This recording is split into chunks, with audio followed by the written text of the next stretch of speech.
आपका पैसा आपके लिए काम कर रहा है या बस बैंक में आराम कर रहा है? आज की तेज रफ्तार दुनिया में सिर्फ सेविंग्स काफी नहीं है, स्मार्ट इन्वेस्टिंग बेहद जरूरी है। चाहे आपका लक्ष्य हो टैक्स बचाना, वेल्थ बनाना या फिर रिस्क कम रखना, म्यूचुअल फंड्स हर इन्वेस्टर के लिए सही है। लेकिन इन्वेस्टर्स कंफ्यूज हो जाते हैं कि इतने सारे ऑप्शंस में से बेस्ट म्यूचुअल फंड आखिर चुने कैसे।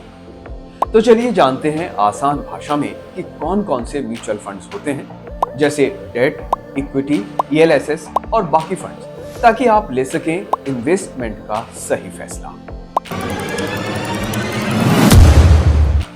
नमस्कार, मैं हूं सचिन और आप देख रहे हैं थिंक वेल्थ। सबसे पहले बात करते हैं डेट फंड्स की। डेट फंड्स एक ऐसा म्यूचुअल फंड्स होता है जो आपके पैसे को फिक्स्ड इनकम सिक्योरिटीज में इन्वेस्ट करता है। इसमें आपका पैसा short term bonds, long term bonds, securities, floating rate debt और मनी मार्केट इंस्ट्रूमेंट्स में लगाया जाता है। दूसरा होता है इक्विटी फंड्स। इक्विटी फंड्स एक ऐसा म्यूचुअल फंड होता है जो ज्यादातर पैसा स्टॉक्स यानी शेयर्स में इन्वेस्ट करता है। ये फंड्स एक्टिवली या पैसिवली मैनेज्ड हो सकते हैं। तीसरा है flexi cap funds. Flexi cap funds एक तरह के इक्विटी म्यूचुअल फंड्स होते हैं जो किसी भी कंपनी में इन्वेस्ट कर सकते हैं, चाहे वो लार्ज कैप हो, मिड कैप हो या फिर स्मॉल कैप। इसमें फंड मैनेजर को पूरी फ्लेक्सिबिलिटी होती है कि वो मार्केट के हिसाब से किसी भी साइज की कंपनी में निवेश करे। इक्विटी लिंक्ड सेविंग्स स्कीम्स यानी ELSS, ये एक ऐसा इक्विटी म्यूचुअल फंड होता है जो क्लोज्ड एंडेड नेचर का होता है। ये आपको टैक्स बचाने में मदद करता है और साथ ही आपकी वेल्थ को ग्रो भी करता है। इनकम टैक्स एक्ट के सेक्शन 80C के तहत आप टैक्स डिडक्शन का लाभ इससे ले सकते हैं। डाइवर्सिफाइड फंड्स, ये एक ऐसा म्यूचुअल फंड होता है जिसमें आप अलग अलग सेक्टर्स या इंडस्ट्रीज में पैसा इन्वेस्ट कर सकते हैं। इस तरह से आप अपने इन्वेस्टमेंट को अलग अलग सेक्टर्स में डाइवर्सिफाई कर सकते हैं। गिल्ट फंड्स, ये उन सिक्योरिटीज में पैसा लगाते हैं जो स्टेट और सेंट्रल गवर्नमेंट द्वारा जारी की जाती हैं। ये फंड्स डिफॉल्ट रिस्क से मुक्त होते हैं। इंडेक्स फंड्स, ये एक ऐसा म्यूचुअल फंड होता है जो किसी स्टॉक मार्केट इंडेक्स के अनुसार इन्वेस्ट करता है। इन फंड्स का NAV उस इंडेक्स की राइज या फॉल को क्लोजली फॉलो करता है।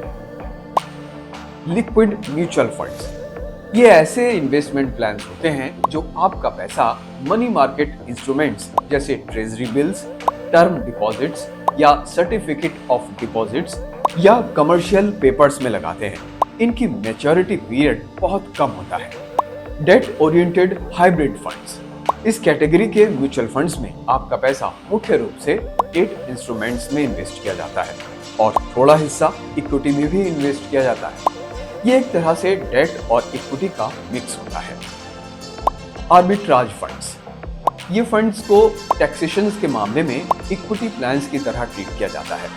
ये फंड्स कैश मार्केट और डेरिवेटिव मार्केट दोनों में इन्वेस्ट कर सकते हैं। डायनेमिक बॉन्ड फंड्स, इन फंड्स में आपका पैसा डेट और मनी मार्केट इंस्ट्रूमेंट्स में इन्वेस्ट किया जाता है।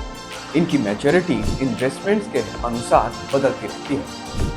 पिछले कुछ सालों में आम जनता के लिए उपलब्ध म्यूचुअल फंड्स की संख्या में काफी बढ़ोतरी हुई है। अब आपके पास इन्वेस्टमेंट के लिए कई बेहतरीन विकल्प मौजूद हैं, लेकिन परेशानी तब होती है जब इतने सारे म्यूचुअल फंड्स में से अपने लिए बेस्ट म्यूचुअल फंड चुनने का सवाल आता है। तो चलिए हम आपको बताते हैं कि आपके लिए बेस्ट फंड आप कैसे चुन सकते हैं। बेस्ट फंड चुनने के लिए उसके ऑप्शंस कई सारे फैक्टर्स पर डिपेंड करते हैं, जैसे रिस्क टॉलरेंस, इन्वेस्टमेंट होराइजन और ऑब्जेक्टिव्स। म्यूचुअल फंड्स को उनके अंडरलाइंग एसेट्स के अनुसार अलग अलग कैटेगरीज में डिवाइड किया जाता है, जैसे गोल्ड, डेट और इक्विटी, यानी hybrid funds, debt mutual funds, equity mutual funds. हर टाइप का अपना रिस्क प्रोफाइल और ऑब्जेक्टिव होता है, तो आप अपने रिस्क प्रोफाइल और ऑब्जेक्टिव के अनुसार म्यूचुअल फंड का चुनाव कर सकते हैं। For example, equity mutual fund long term investment के लिए सबसे अच्छे माने जाते हैं, क्योंकि आप अपनी रिस्क टॉलरेंस के आधार पर इक्विटी म्यूचुअल फंड्स के अंदर अलग अलग सब कैटेगरीज में इन्वेस्टमेंट कर सकते हैं, जैसे large cap funds, mid cap funds, small cap funds या फिर फ्लेक्सी कैप फंड्स। इस तरह से म्यूचुअल फंड के रिटर्न के आधार पर उनका सिलेक्शन कर सकते हैं, लेकिन रिटर्न इवैल्यूएट करते समय ये ध्यान रखें कि केवल किसी एक टाइम फ्रेम के रिटर्न पर ध्यान न दें। कोई भी फंड पिछले 6 सालों के टॉप 5 में हो सकता है, लेकिन पिछले साल के टॉप 30 में नहीं भी हो सकता। तो आइए अब बात करते हैं कि हेल्दी रिटर्न्स पाने के लिए क्या करना चाहिए। तो आपको मैं कुछ इंपॉर्टेंट टिप्स देता हूं, जिससे अगर आप इनको आजमाएंगे तो यकीनन उनसे आपको ज्यादा रिटर्न मिलेगा। नंबर 1, शॉर्ट टर्म गेन्स के लिए नई एसआईपी शुरू ना करें। एसआईपी को कम से कम 5 साल तक जारी रखें, यानी कम म्यूचुअल फंड्स रखें और उसी में एसआईपी को जारी रखें। दूसरा है, जब रिटर्न्स कम हो तब भी अपनी एग्जिस्टिंग एसआईपी को बंद ना करें, नहीं तो आप उसकी एवरेजिंग का फायदा नहीं उठा सकेंगे। फंड में ग्रोथ ऑप्शन को चुनें ताकि कंपाउंडिंग से रिटर्न बढ़ सके। मार्केट पीक पर लमसम इन्वेस्टमेंट करने से बचें। मार्केट करेक्शन के बाद ही लमसम इन्वेस्टमेंट करें। और एश्योर्ड रिटर्न के लिए डेट फंड्स को फिक्स डिपॉजिट्स में स्विच करना सही नहीं है। फंड से मिलने वाला इंटरेस्ट आपके टैक्सेबल इनकम में जुड़ता है और आपके टैक्स स्लैब के अनुसार उस पर टैक्स लगता है।